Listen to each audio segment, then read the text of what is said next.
नमस्कार साथियों, मैं विनोद कुमार आप सभी का स्वागत करता हूं यूट्यूब के ऑनलाइन प्लेटफॉर्म संकल्प सक्सेस पॉइंट के अंदर।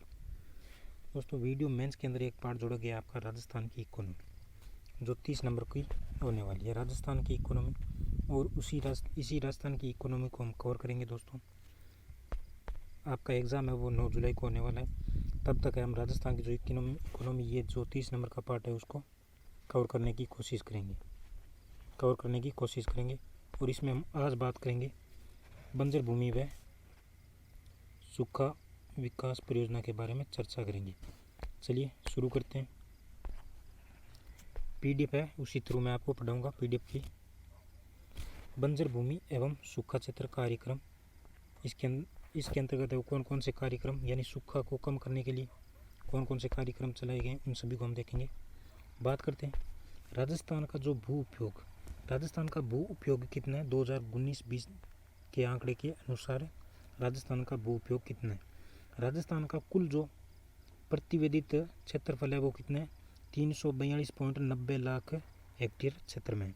342.90 लाख हेक्टेयर क्षेत्र के अंदर राजस्थान का जो कुल प्रतिवेदित क्षेत्रफल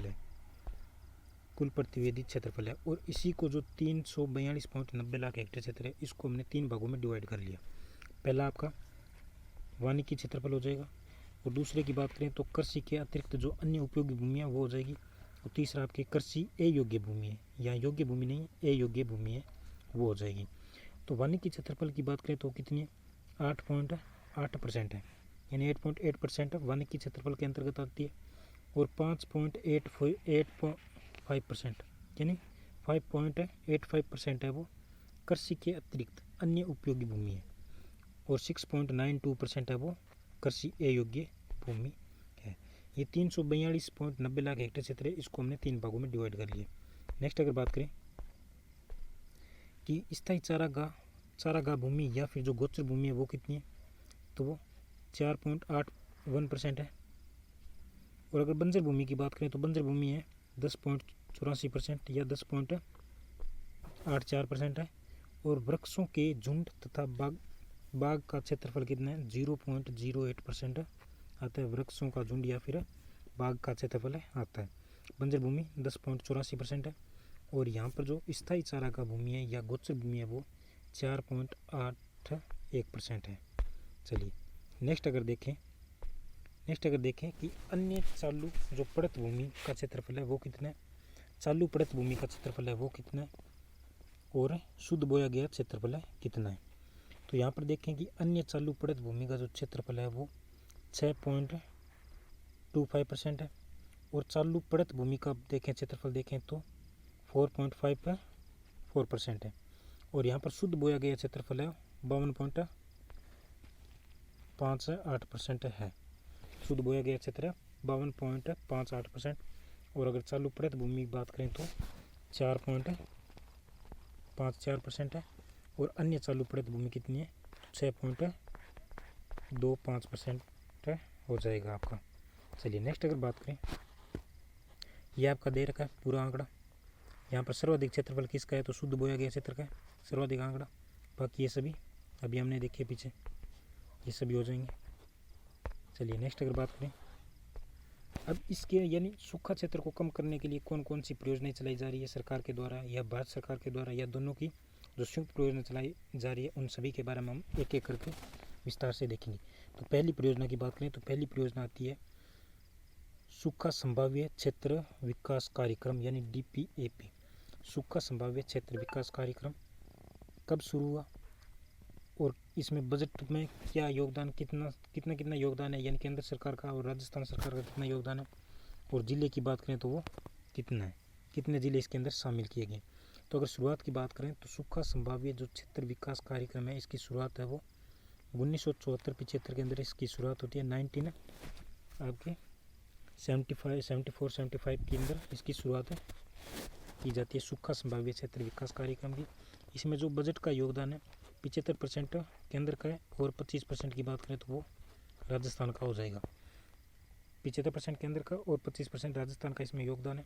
और इसमें 11 जिलों की 33 खंड शामिल है। 11 जिलों के 33 खंड शामिल किए गए हैं सूखा संभाव्य क्षेत्र विकास कार्यक्रम के अंदर। अच्छा, इसका 11 वो ज़िले कौन कौन से हैं उनके बारे में भी हम देखेंगे। 11 ज़िले तो अजमेर हो जाएगा, झालावाड़, बांसवाड़ा, कोटा, बारा, करौली, भरतपुर, टोंक, डूंगरपुर, सवाईमाधोपुर और उदयपुर, ये सभी वो 11 ज़िले हैं जिसकी 33 खंड है वो शामिल किए गए हैं इस योजना के तहत। इसमें अगर बात करें बांसवाड़ा प्लस डूंगरपुर की, बांसवाड़ा और डूंगरपुर ये संपूर्ण क्षेत्र, इसमें जो संपूर्ण क्षेत्र शामिल है बांसवाड़ा और डूंगरपुर का, बाकी अगर देखें तो खंड शामिल किए गए हैं, लेकिन बांसवाड़ा और डूंगरपुर है वो संपूर्ण शामिल किया गया है इस योजना के तहत। चलिए, अगर इसका उद्देश्य देखें तो क्या उद्देश्य है इसका, इस योजना का अगर उद्देश्य देखें तो उद्देश्य क्या है। चलिए, अगर उद्देश्य की बात करें तो यानी सूखे की जो संभावना है उसको कम करने और अर्थव्यवस्था में सुधार करना। सेकंड पॉइंट की बात करें तो मृदा व नमी का संरक्षण करना, जल संसाधनों का विकास करना और वृक्षारोपण करना इसका मुख्य उद्देश्य है इस योजना का। अगर विशेष की बात करें तो इसमें विशेष क्या हुआ, यानी 1995 के अंदर ये जो कार्यक्रम था उसको जल संभर योजना में शामिल कर लिया गया। वह 2003 के अंदर बात करें तो हरियाली परियोजना के तहत इसका क्रियान्वित किया जा रहा है। 1995 से तो जल संभर योजना व 2003 से हरियाली परियोजना के तहत इस क्रियान्वित किया जा रहा है इस परियोजना को, जो सूखा संभाव्य क्षेत्र विकास परियोजना इसको। चलिए नेक्स्ट अगर बात करें, नेक्स्ट योजना आती है मरु विकास कार्यक्रम। कौन सी आती है, मरु विकास कार्यक्रम। शुरुआत इसकी 1977-78 के अंदर इसकी शुरुआत होती है। इसमें 16 जिलों की 85 तहसील या 85 खंड शामिल किए गए हैं। 16 जिलों की 85 खंड इसमें शामिल किए गए हैं। चलिए, 85 खंड इसके अंदर शामिल किए गए। और बजट की बात करें तो वही 75-25 का हिस्सा रहता है बजट का, केंद्र सरकार का और राजस्थान का, सेंट्रल का और राजस्थान का 75-25 का हिस्सा रहता है। इसमें 16 जिले वो, यानी अगर याद करने की ट्रिक मैं बताऊं तो पहले जो सीमावर्ती क्षेत्र कौन से हैं वो देख लेते हैं। गंगानगर हो गया, गंगानगर के बाद में बीकानेर हो गया, बीकानेर के बाद में जैसलमेर के पास में जोधपुर आता है, जोधपुर और बाड़मेर से चले तो जालोर आ जाएगा, जालोर से बाद में कौन सा, पाली हो जाएगा।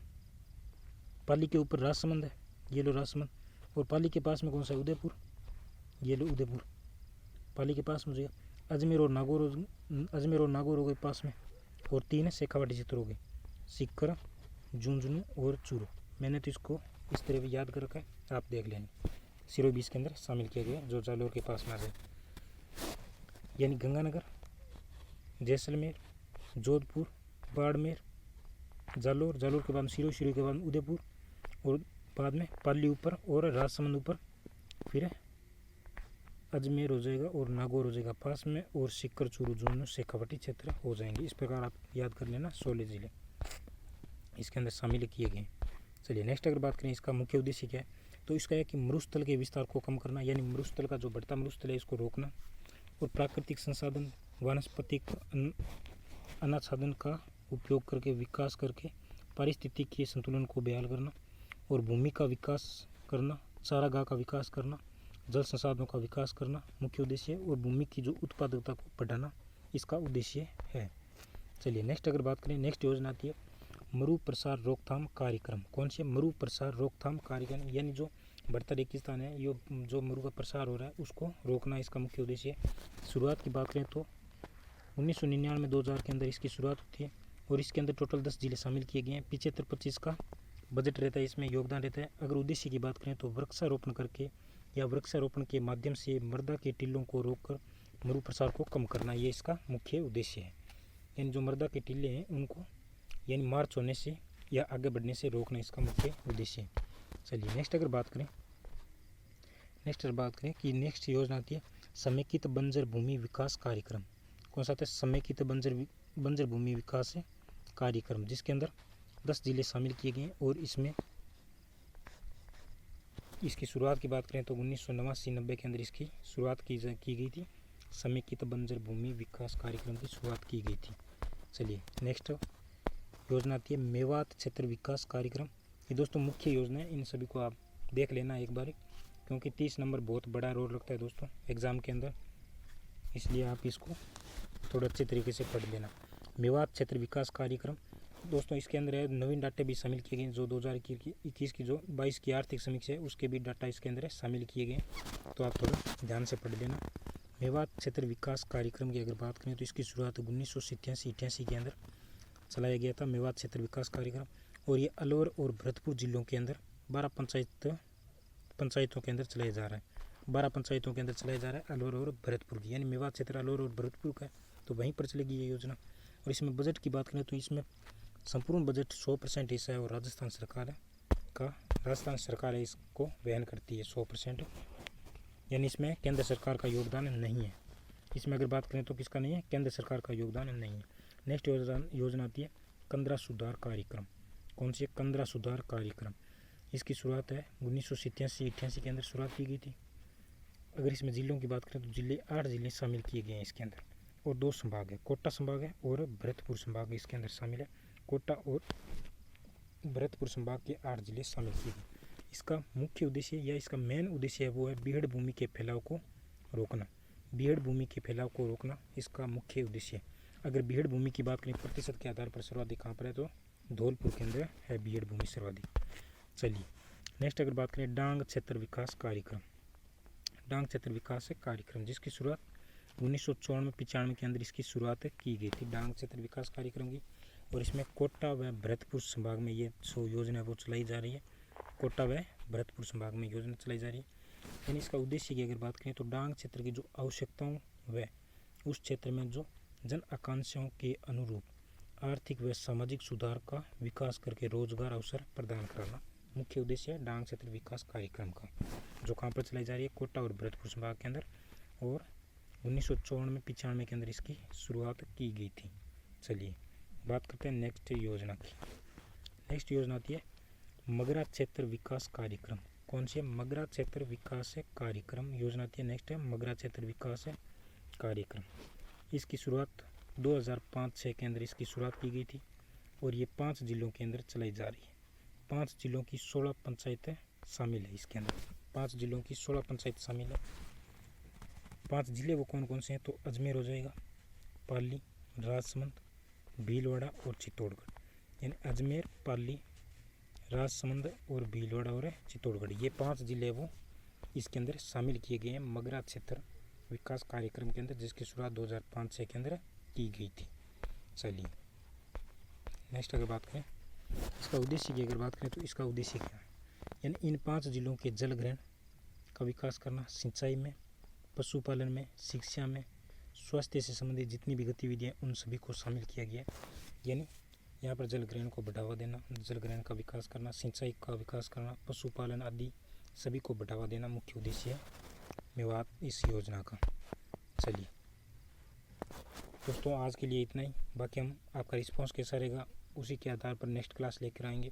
तो ज़्यादा से ज़्यादा प्यार देना, लाइक करना, सब्सक्राइब करना, शेयर करना, और इसी प्रकार से जो राजस्थान की है इकोनॉमिक जो पार्ट है 30 नंबर का, इसको हम कवर करेंगे इस प्रकार PDF के माध्यम से।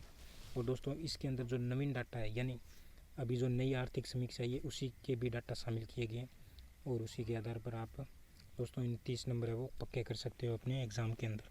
तो चलिए बाय बाय, टेक केयर, जय हिंद, जय भारत।